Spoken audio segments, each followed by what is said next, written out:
కొద్దిగా బ్రదర్ ఎవ్వరు మాట్లాడకండి ప్లీజ్ ప్లీజ్.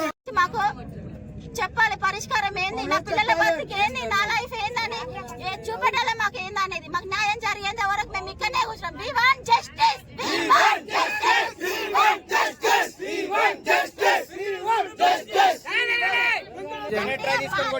వాళ్ళు గట్టిగా గుండెల మీద ఇటుకతోటి గుద్దడం వల్ల మా ఆయనకి ఇదంతా రెడ్డుగా అయిపోయి అప్పుడు తాగినప్పుడు ఏం అర్థం కాలే. ఆయన కార్ డ్రైవింగ్ చేస్తుంటే చెమటలు మొత్తం వచ్చేసినాయి.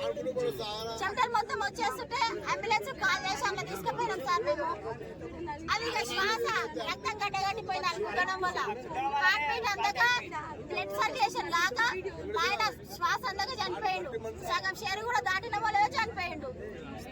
టైలెట్ పోసుకొని ఎంత తల్ల కల్లోలం లాస్ట్ టైలెట్ పోసుకొని చనిపోయింది సార్.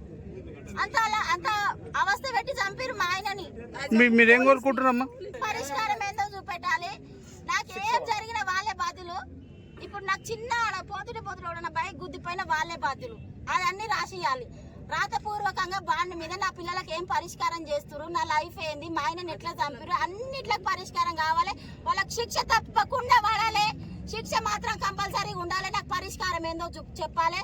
ఆ పరిష్కారం నాకు నచ్చితేనే ఈ నుంచి లేస్తే నేను we want justice. MLA sir వచ్చి ఇక్కడ నాకు పరిష్కారం ఏందని చెప్పాలి. మా ఆయన చంపినట్టు కాదు, నాకు పరిష్కారం కావాలి. నా పిల్లల ముఖం చూసానో నాకు న్యాయం చేయాలి.